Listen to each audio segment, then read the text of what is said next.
50 quadrillion live windows open on my computer. I had to close them all so that I could come on here and talk to you guys.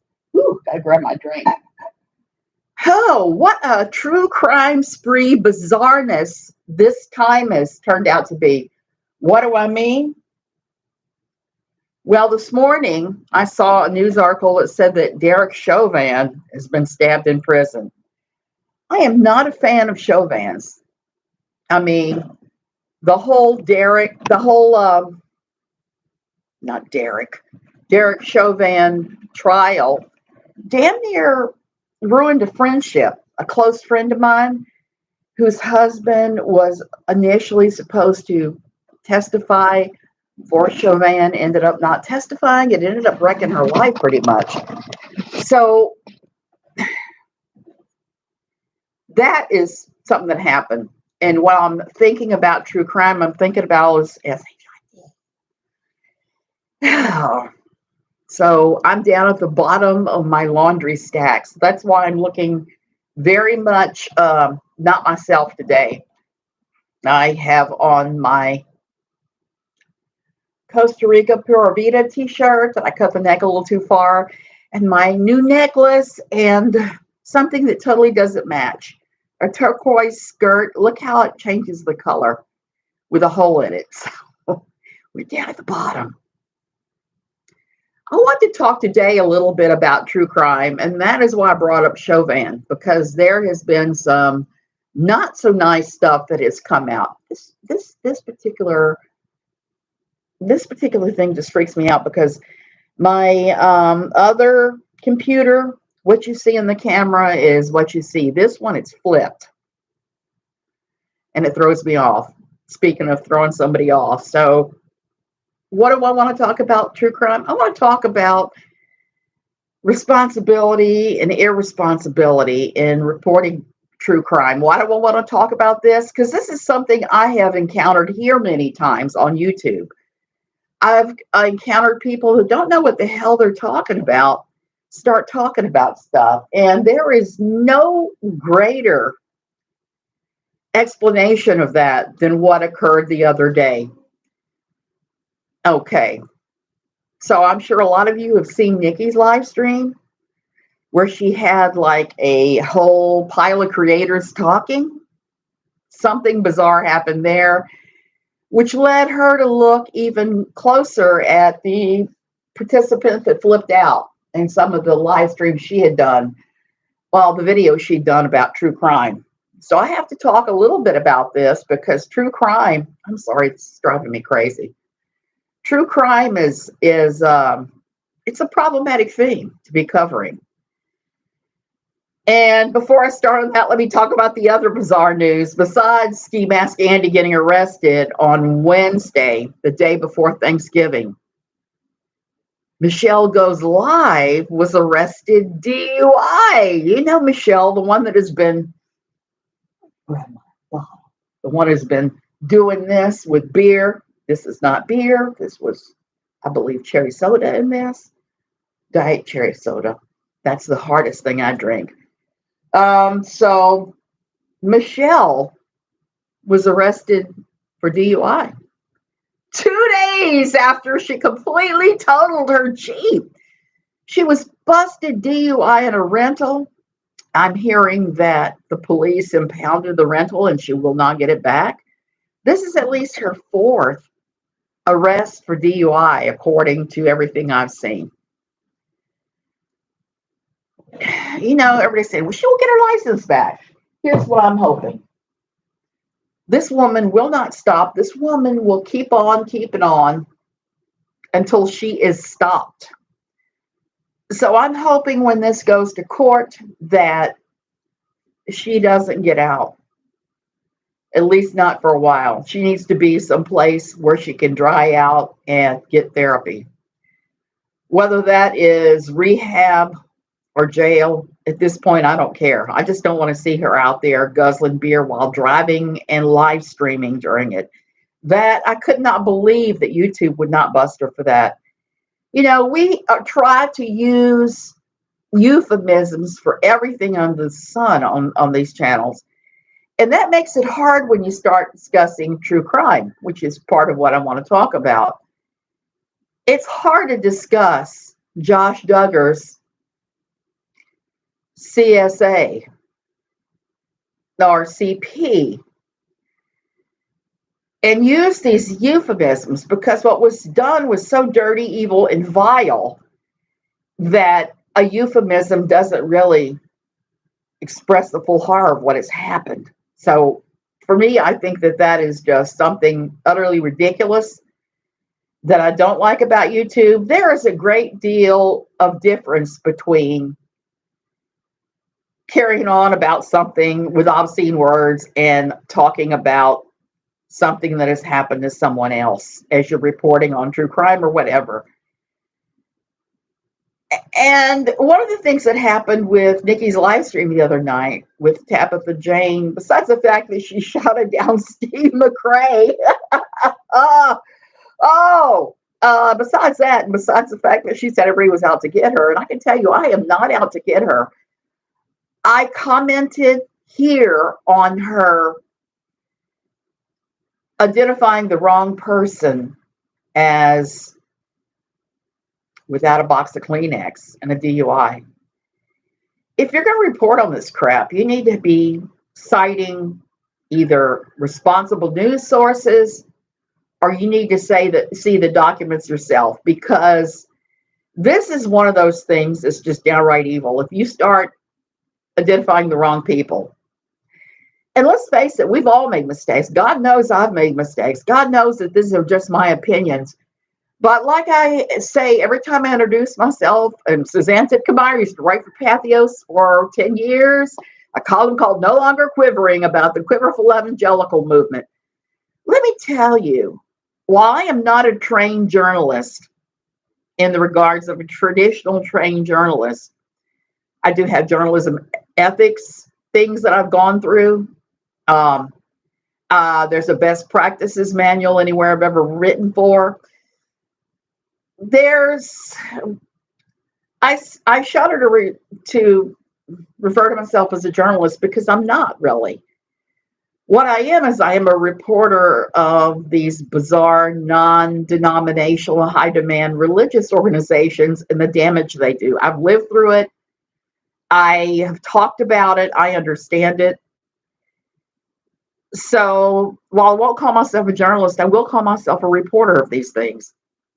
And that's where a lot of people's problem with Without a Box of Kleenex comes in. She claims the journalistic title for herself. And sadly enough, the journalistic standards in Minnesota are so lax, she might actually be one. Not quite the same in Virginia. So I've never called myself that. Here, I might actually qualify for it here too, but I don't know. Long story short, that's how that is. So Tabitha Jane has been reporting not just on Without a Box of Kleenex, which I appreciate what she's done. She's gone to jail, and she has, what am I saying? Without a Box of Kleenex is not going to jail. I guess I've got jail on the brain because of the Chauvin news. Without a Box of Kleenex has been sued multiple times, and I think she's possibly facing another couple of lawsuits just based on the scuttlebutt I'm hearing. And I don't know how true that is, but people are saying, and it's a possibility.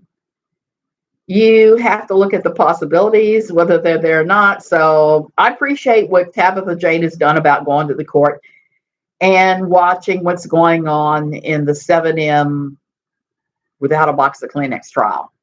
Because it's important for somebody to be there documenting this stuff, who is not just looking at the documents, because sometimes it's hard to parse those legal documents unless you are Emily D. Baker. And I am so not Emily D. Baker. I don't know about you guys, but I definitely am not. So there you go. I appreciate what she's doing. I don't appreciate flipping out, apologizing, pulling the apology down, identifying the wrong people, putting, doxing the wrong people, the address and stuff. That's not good. None of that's good. But if there's a way back, if she were to come back in the community, I would say, but I think nobody is going to trust her again. I think that's going to be, and the thing is, we all have to apologize. I wanted to make that point. God knows I've had to apologize for getting the wrong end of the stick. I remember one time I exposed an arrest of another creator, and people got real mad. And I probably should have gone to the other creator and talked to her about it first, but I did not. I just blasted it out because I was pretty irritated with the other creator. It was not a good thing to be doing. So I apologized to her and her audience. And all of us have to eat humble pie and apologize. But I don't think that the person we're talking about, Tabitha, has done that yet. She hasn't. She needs to apologize, breathe in, breathe out, move on.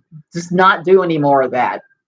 So why am I talking about this? Because Nikki did a stream last night where she examined the claims of Tabitha Jane, who said that Diane Downs, Susan Smith, and Shannan Watts were the same. No. Nikki made the very reasonable conclusion that I did when I heard that phrase, was like, what? Diane L. Downs is a dangerous narcissist from everything we're seeing. It sure looks like it. She murdered her children. She murdered one child and seriously injured two. Why? To try to lure back a married lover who did not want to be father to her children. Susan Smith did the same thing. She murdered her two children by rolling her minivan into the lake, or car. Was it a minivan? No, it was a car. Into the lake, and telling a tale of a black man had taken her at gunpoint and carjacking her. Diane L. Downs told the story of a bushy-haired stranger coming up and shooting her kids. And I remember reading Small Sacrifices by Ann Rule about the case and seeing that Diane L. Downs had used what cops refer to as the bushy-haired stranger archetype that a lot of people who are trying to cover up crime use. And Diane L. Downs went about it stupidly. I'm just going to say there's things she could have done. She could have gotten away with it before, in the time before DNA. Susan Smith went about it stupidly. You've got to, if you're going to do a horrible crime, research what you're doing first. I got the biggest kick out of the movie Gone Girl because the protagonist, well, the main villain of the piece, which happened to be the woman that disappeared herself and blamed her husband for it, got away with it. Her story, even though some of the cops didn't entirely buy her story, she got away with it. She did an enormous amount of research. And while it's a fictional book, not real, like we're talking about real crime now, it brought up some very interesting things. So I'm glad that both Diane Downs and Susan Smith were too stupid to research it and get away with it. Diane Downs thought she was intelligent. She thought she had the IQ to get away with this crap. But clearly she did not. I mean, I just watched the videos that Nikki was playing last night, which I've seen before, where she's talking and talking and talking and talking and adding more and more detail, making the story more and more unbelievable. That's what did her in, was her flapping her jaw and adding more and more detail that didn't need it.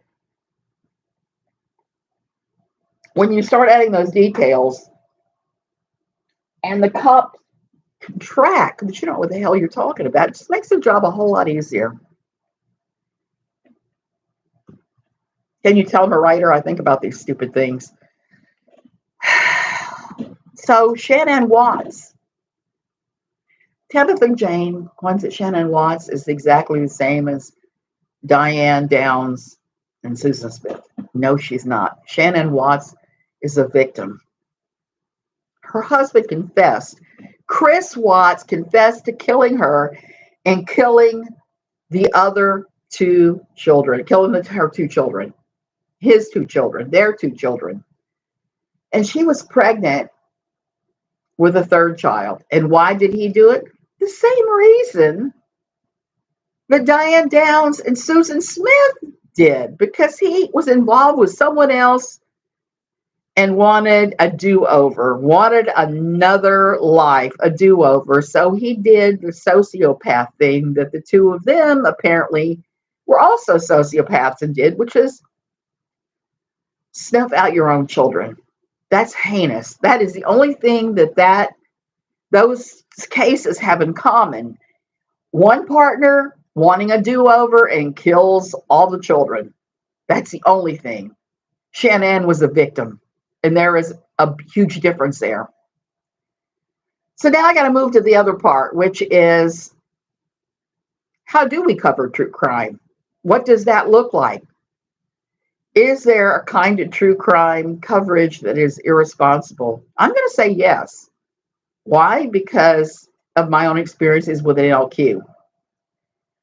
When I was writing for No Longer Quivering, for Pathos, I had a wonderful lady named Teresa Fry, who I'm still friends with, reach out to me and say, hey, can you cover the Carol Ann Cole case?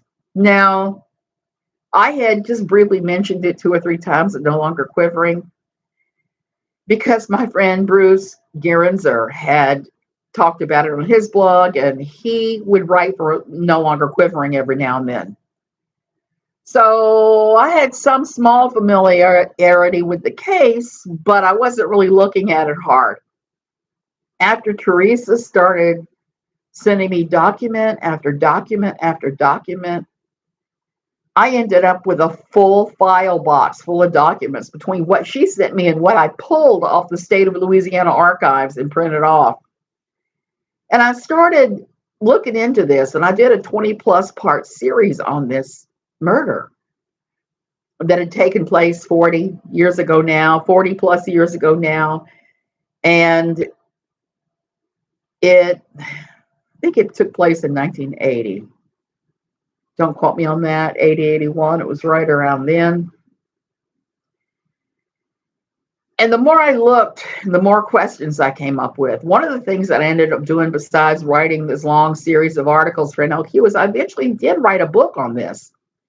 I have it completely written, and I'm sorry, I'm drooling again, which is a side effect of the lyric I take for nerve pain. So the whole thing with the Carol Ann Cole case was that it did involve religion, I believe. And once I started looking at the documents, once I started looking at everything, I was like, oh, wow. And Carol Ann Cole was a serious misstep by the Bossier Parish Sheriff's Department. I'm just going to call them out right now.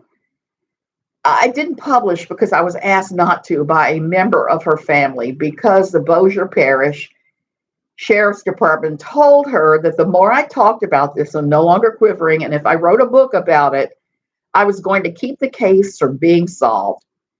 I don't believe that. I believe that the reason that the Sheriff's Department said this to her family was to shut down any discussion of the case and to cover up what they had done. That's just basically what I think. And I've been encouraged by a retired federal judge to go ahead and publish my book. Will I ever? I don't know. He says that I'm in the green for whatever I want to say in it because I'm looking at the evidence and coming up with it. But I do hesitate to do so for a number of reasons. Number one, my cat is up there sneezing. The family's asked me not to, and I know they have really been through some pain. It took 30 plus years for the state of Louisiana to conclusively identify identify the Jane Doe as Carol Ann Cole. The state of Louisiana dropped the ball all along the way, and they failed the family, they failed the girl. And looking at the evidence, I've come to a completely different conclusion of all the true crime YouTubers that have looked at the case, because a lot of them, and I'm not going to mention any names because I've actually knocked heads with a couple of them and said, hey, that's not true at all. Your conclusion that you've come to is not true. That is the conclusion that the sheriff's department likes to put in everybody's brain that is not supported by any kind of evidence whatsoever. That's supported only by the thinnest evidence. Let me say that, thin evidence, not real evidence. So circumstantial. If the case would be tried, it would not be enough to get a conviction on the person they say. You have to have more than circumstantial.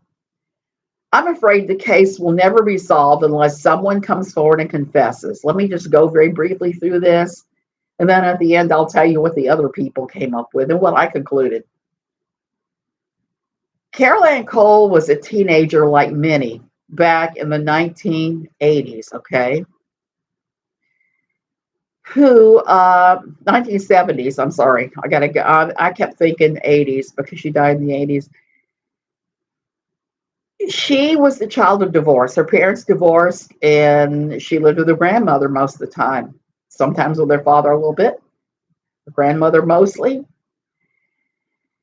And eventually she moved in with her mother. Her mother had completely moved from Michigan. They were from the Grand Rapids area, I believe it was. Wait a minute, not Grand Rapids. I kind of think about this. Yeah, I should have reviewed my notes. She was from Michigan. She was from the western side of Michigan, where the cereal companies are, that area. So there you go. The area of Michigan she's from is a very depressed area. So there's not a lot of job opportunity in those days, in the 1970s. And that played a part of the decision of her mother to move to Texas. So her mother was living in Texas. When she entered her teenage years, she wanted to live with her mother, who she hadn't lived with in many years. Moved in with her mother in Texas, and then everything went haywire. Her mother claimed that she was smoking the wacky weed, drinking, and running around with boys. I was a teenager 10 years before her, and I can tell you, that sounds like pretty normal teen behavior in some ways. I mean, even when my kids became teens, there's a certain amount you just have to turn a blind eye to. And because if you make a big deal of that behavior that you don't like, and I'm not even talking about the illegal stuff, I'm talking about legal stuff. I'm not talking about the wacky weed stuff. I'm talking about like boyfriend, girlfriends that you don't like, that sort of thing. The more you make a big deal of these things, the bigger they spiral out of control. That is my parenting advice for you that I've learned by hard graft, by trial and error. Because I'm not saying that I've been a perfect parent. If anything, I've been kind of up and down. I've done a good job. I've done a bad job in some ways, like everybody does. So take it for what it's worth. Long story short, that's what has happened, was that Carol Ann Cole started doing all the normal teenage things, and her mother did not like it. So her mother put her in an independent fundamentalist Baptist troubled teen home. Now, why am I saying troubled teen home like this? Because it has come out now, many years later, that most of these troubled teen homes weren't therapeutic at all. Instead of doing the thing where they have you in therapy and have you looking at what you're doing, they're just warehousing the kids. They're extorting money out of the parents every month, and they are feeding them on the cheapest substances, not taking the doctor, enacting horrific punishments on these kids. They're isolating them from their parents or isolating them from family and any friends. It's just a complete crap show all the way across. And the worst of these were the independent fundamentalist Baptist homes. I'm going to throw some names out here of these awful places. Lester Roloff Homes in Texas was one of the most notorious offenders.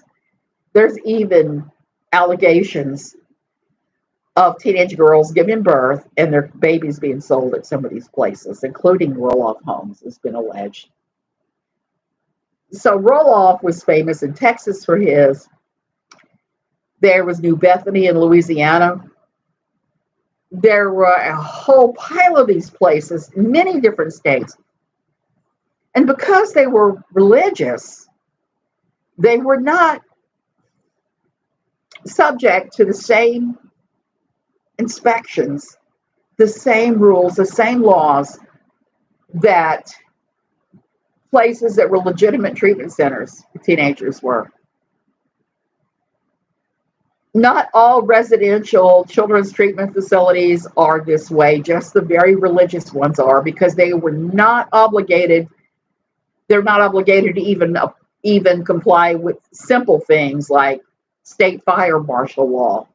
They could get away with that. They weren't obligated to explain anything. They weren't obligated to do anything. And when you have guys like Mac Ford, who ran New Bethany, it was a friend of Governor Edwin Edwards, who clearly was never going to get in trouble with the state, who the state tried to go after a number of times for the stuff he was doing unsuccessfully.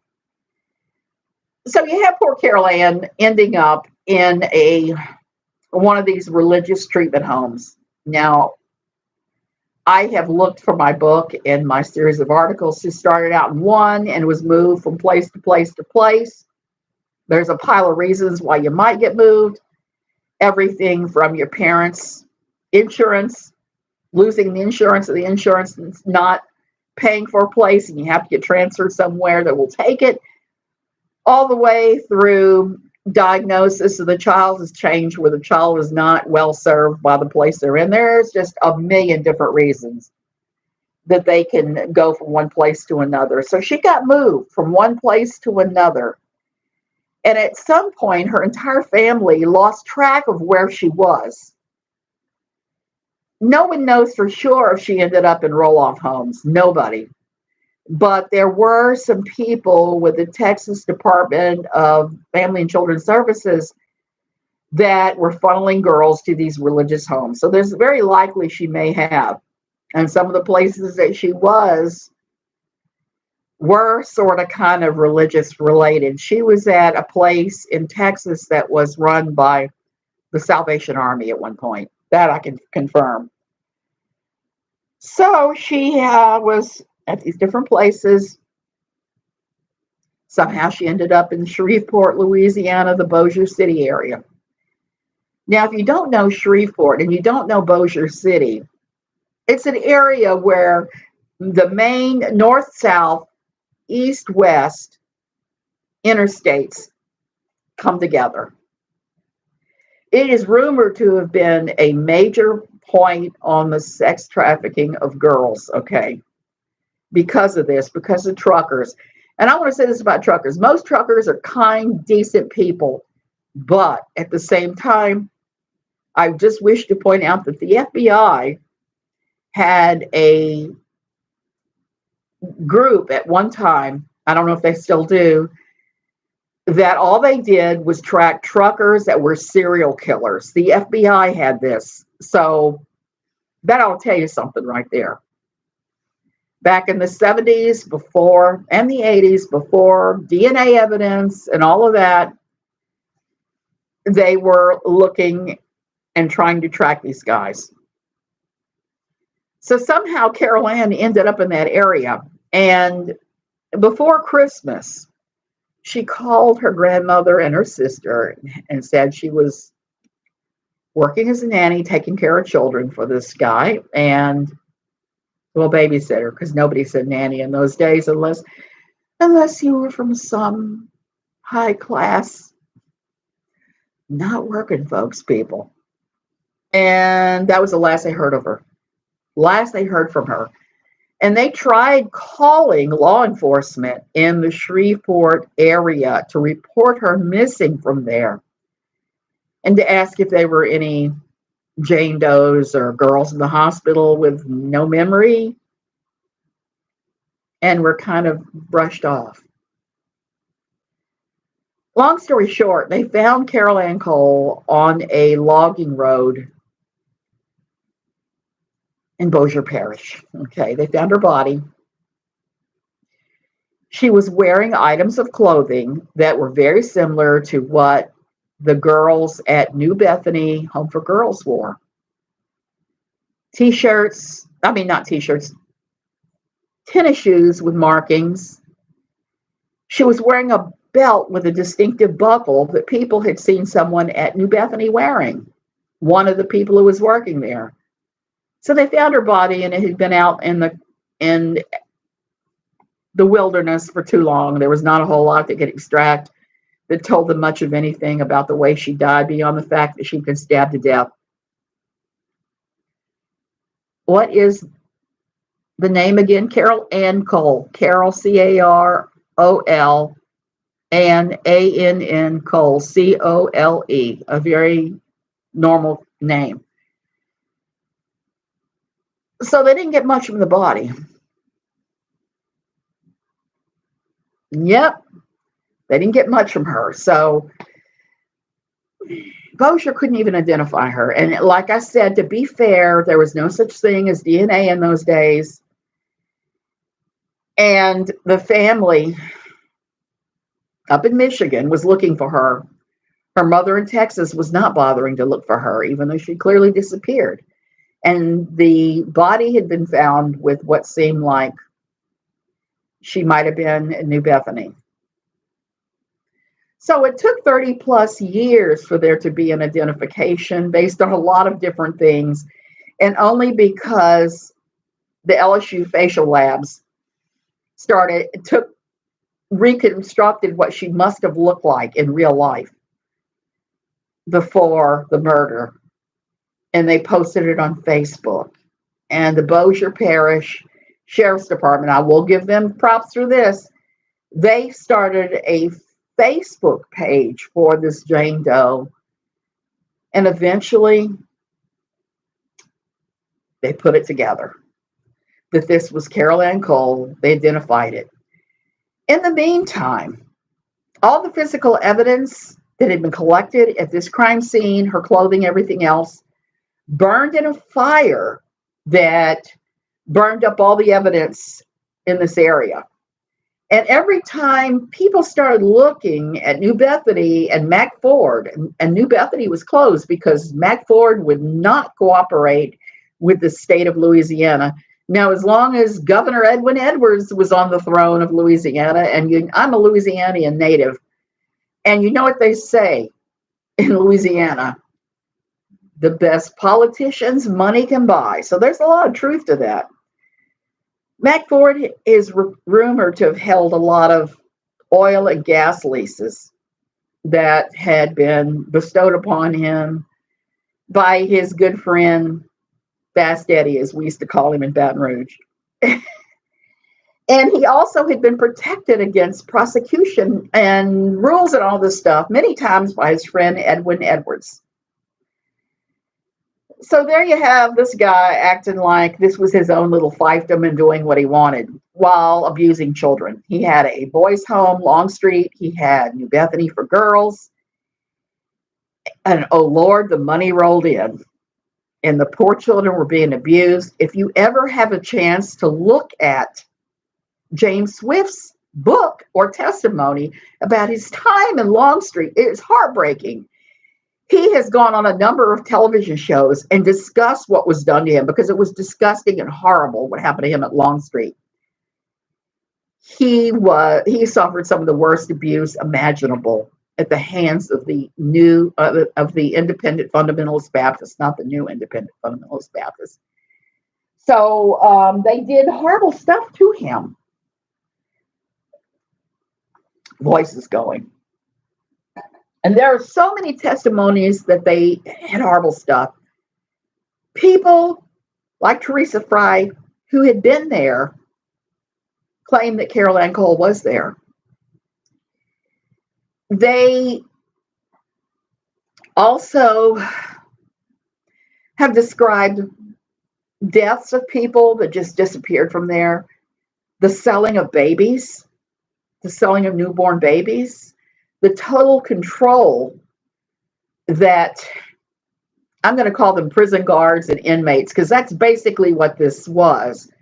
It wasn't a treatment facility. It was imprisonment and incarceration and punishment of children. You're listening? Oh, thank you. Thank you. I'm at the bottom of my laundry pile today. So this was the most heinous of heinous as far as I'm concerned. And to this day, this poor girl, they've had no resolution of her case. Now, when I looked at all the documents of the case, one of the things that had happened was Henry Lee Lucas had confessed to this particular killing, along with the millions of others he confessed to. Now, no, not millions, but hundreds. He confessed to over 100 murders throughout Texas, Louisiana, and other places. He confessed to Carol Ann Cole, and instead of them taking a look at it, they're like, okie dokie, closed, and they stamped it closed. Well, here's the thing. He was incarcerated in Florida when Carol Ann Cole was murdered, so he could not have done it. So once investigative journalists started looking into the Henry Lee Lucas claims wholesale, they discovered that he hadn't killed anybody. He, except for maybe two people, his girlfriend and his mother. The claims he was making left and right and center of murdering all these people could not have taken place for most of them. And he was being fed information by the sheriff that had him in his jail to be able to confess to these crimes. I recently read a book about this, and I was pretty horrified that a sheriff would be doing such things. And the sheriff got away with it too. Now he's dead. He can't pay any price for what he did that, as far as I'm concerned, was worth jail time. Let's just put it that way. So Henry Lee Lucas did not do it. Who did do it? Well, let me tell you what Bossier claims. Bossier Parish. There was a guy by the name of John Chasson who found the body, okay? He was with his daughter and his son, who, I can't remember the ages exactly, but they were under 12 or under.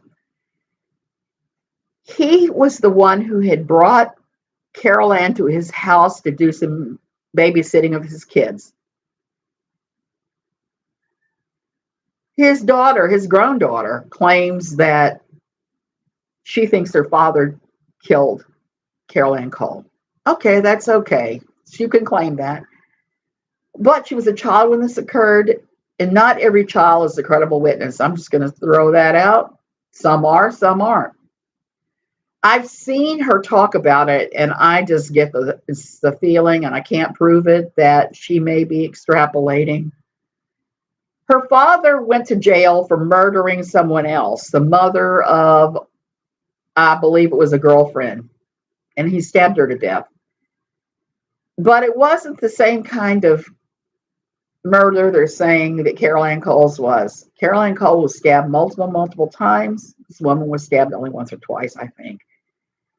But the kind of murder and the reason, you got to look at motive too. So I tend to discount whether Mr. Chasson did this or not, because there's really nothing to link him to it other than the fact he found the body and he employed her, which I admit is pretty big. But he refused to confess, and he died in prison of cancer. So he wasn't actually accused of this until post-death. Do I think he killed her? Maybe. There are certainly others who could have too. I think the very fact that she was found wearing the belt buckle from somebody, a distinctive belt buckle from somebody at New Bethany, is very telling. The fact that New Bethany has been reputed to have sex trafficked girls, okay, little girls, and dropped girls off at the truck stop.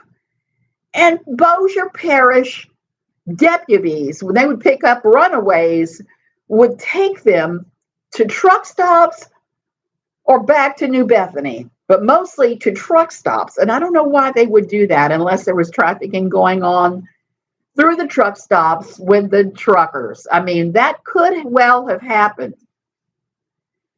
I know it wasn't Henry Lee Lucas. That's the only one I know for sure. I feel like it's likely that it was someone at New Bethany and they decided to dump the body. And the body was dumped on a mining, not a mining road, a logging road, an old logging road back where they were not too far from oil wells and things. So it was an area that wasn't well traversed. So it took them a good month or so to find her body. So it literally could have been anyone. If I was a betting woman, I would bet on somebody in New Bethany. Teresa Fry and others that were in New Bethany that have talked to the sheriff's department and others have expressed their belief that New Bethany is somehow involved too, and weren't taken real seriously. And when they were taken seriously, after the death of Mac Ford, many years after it would have been cleaned up in the 2000s, I had one of the cold case detective went and looked around, nosed around New Bethany, and found nothing.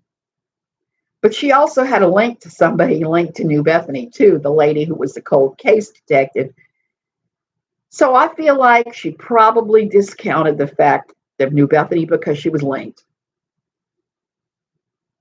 There are true crime bloggers on YouTube that have said that it was conclusively Fred Chesson and that he did it with a knife from New Bethany. That is not true. That is fake. And I've called these people out every time, and their demented fans have swarmed me. Okay. Here's where it gets stupid. My understanding, and I got this through Teresa and others, is that when the cold case squad detectives went and nosed around New Bethany, they looked at the knives in the kitchen and tested some of them for blood and did not conclusively prove that any of them had been used to kill anyone. There was no proof that any of those knives killed Carol Ann Cole. No proof whatsoever at all. So when they say this, when these other, YouTubers come out and say, oh, she was killed by Fred and you used a knife from New Bethany or whatever, there's no proof of that. There's no proof of that. There was no proof of any knife ever linked to Fred Chesson that was ever proven. Okay. There is nothing linking Fred to her murder except the remembrances of his now adult daughter. And mostly it's circumstantial. You have to have more than circumstantial to prove these things. Why do I say this? Well, look at a good example would be the JonBenet Ramsey case. The Denver police decided that the family had done it, and they do not have anything but circumstantial evidence. They don't have any hard proof, even though there is actual physical evidence that an intruder may have done it, including unknown male DNA inside of JonBenet Ramsey's underwear. You can't convict people on circumstantial evidence unless it is a huge pile and there is nothing pointing to anyone else. That would be the only way, and then it would be up to a jury of their peers to vote for conviction. Not you, not I, not the media, not anybody else saying, hey, this person conclusively murdered this other person. After reading John Ramsey's books, I don't believe anybody in that family was involved. I just don't. The very fact that the DA refused to issue an arrest warrant and go after the Ramseys in trial tells us a lot. There were over 500 pieces of evidence that pointed away from the Ramseys that were exposed during the grand jury testimony, even though the grand jury put forth their recommendation to arrest the Ramseys and try them. So you have to look at all the evidence. Oh, goodness, it just thundered again. And here I was hoping we were done with rat season, rainy season here. Oh, my goodness, I hate rainy season so much. I can't tell you. So these are the rainy season kind of things that I think about. But I've seen others, like I said, with this Caroline Cole case that claim that they know who it was that did it. Again, I don't think so.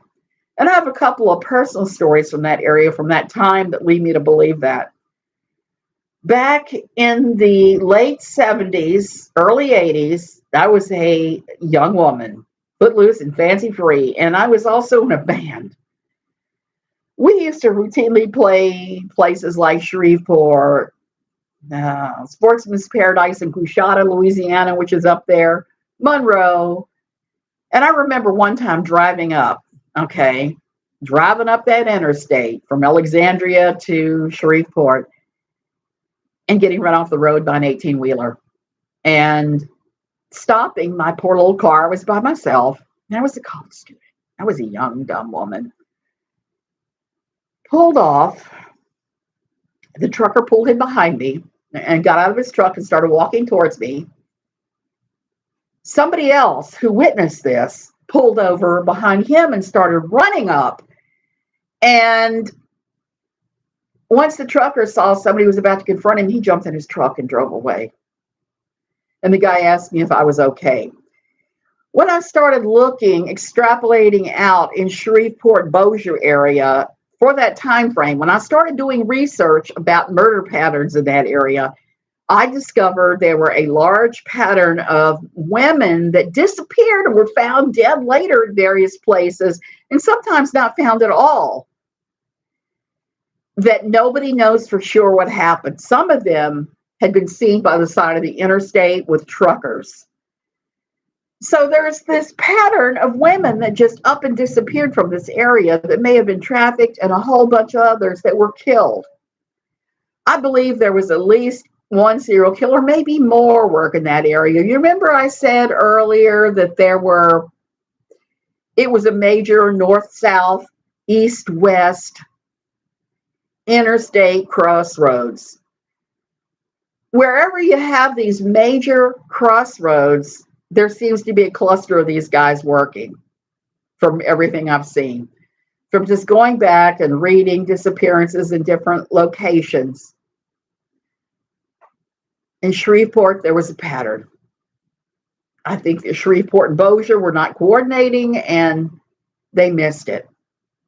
But then again, that was a long time ago. I am looking right now at a series. I just started watching it, and it ties in with a book I've read called Mindhunter that was all about the FBI and the beginnings of looking at psychological patterns, because as they were saying, before like the 60s, or the mid-60s, the pattern was who, and that would lead you to the why and the how. And they were always usually to do with money, jealousy, lust for power, those things.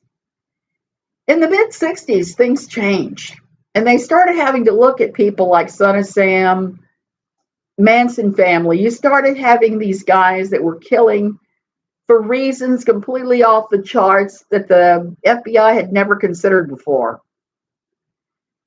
You started to see a rise in serial killers. And why would that be? Because of our society. Our society had changed so much by that point.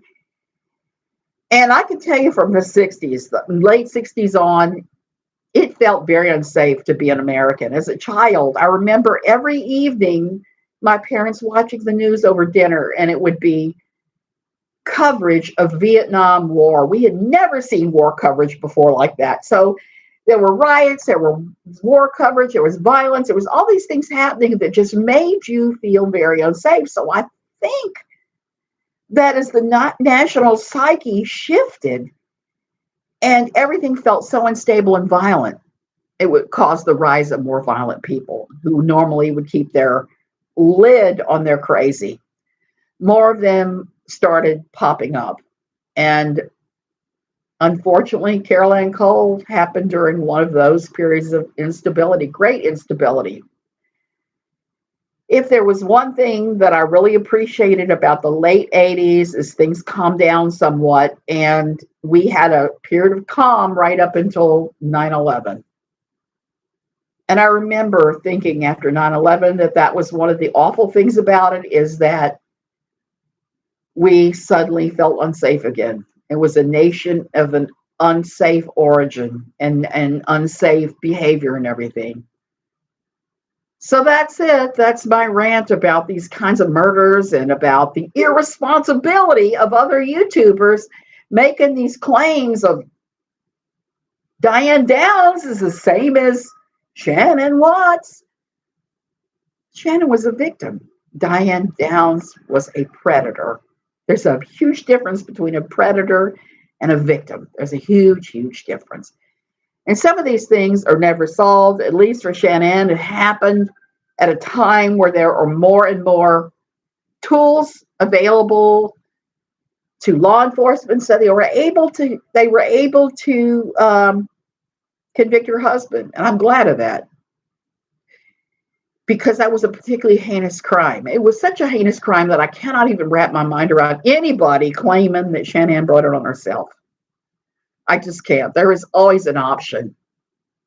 Always an option. Hey, country girl Brenda, I really appreciate you. Just let me shout you out. Same thing with you down the rabbit hole of bedtime. Both of you guys are awesome. So there's always an option. I mean, Chris could have left her. He could have divorced her. It would have been kinder. And knowing the kind of financial hole they were in, would it have been the end of the world?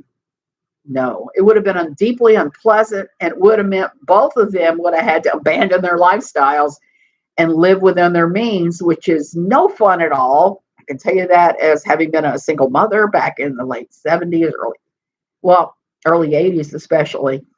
No fun at all. There were times in my time as a single mother, it was like, do I buy books for my classes or do I pay the electric bill? Do I fast all meat and allow my child to eat meat? What do I do here? I had a lot of moments like that. So I get that. But, the old saying, better is a crust of bread and a drink of water by yourself than it is any huge banquet with jackasses. That's just my personal take on that.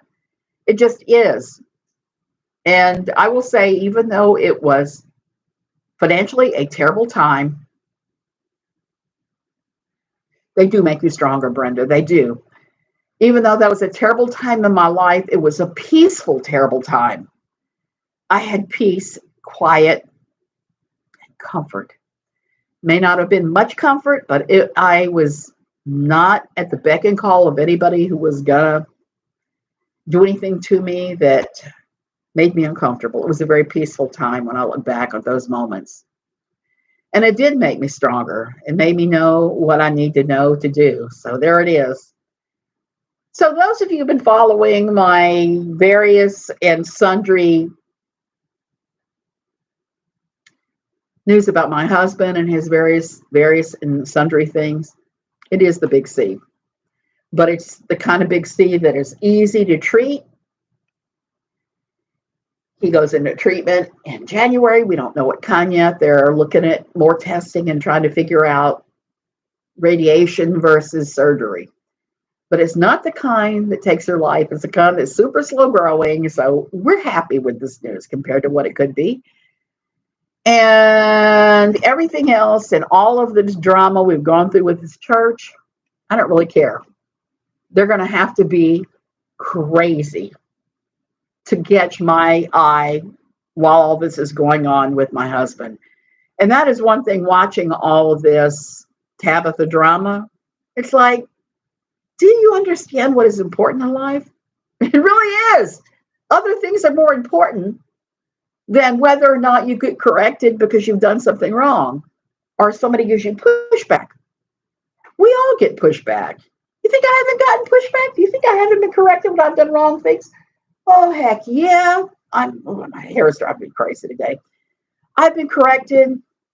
You know what I think about that? Sometimes it's real. Sometimes I've had to go, oh yeah, I did that wrong, and apologize. Or other times I've looked at it and go, thank you for your input. And that's other times it's like, no, I don't care what you say. That's not true at all. Thank you, Brenda. We all have those times, and you just have to suck it up and deal with it. Like I like to say, the Jimmy Buffett song I love, breathe in, breathe out, move on. Breathe in, breathe out, move on. And that seems to be the story of my life. Love you guys. Do not harass anybody I'm talking about today. I'm just kind of done with everybody and everything. There's a creator named Davy Jackson who was in these IBLP men's camps. Oh my goodness. I'm going to have to take a look at him. James Swift is the one that I'm most familiar with, that I've had the most conversations with, who is in Longstreet. His depictions of what happened to him are so horrific. Being held in a cage naked 24 hours a day. I mean, just the most horrific stuff you could imagine that I can't even say in YouTube. I will get spanked on the hand. So there you go. Thank you for watching. Love you guys. Have a wonderful post-Turkey Day weekend. I still have leftovers to eat, and I'm very happy about that. I'm getting ready to go eat a piece of ham right now. I'll see you guys later.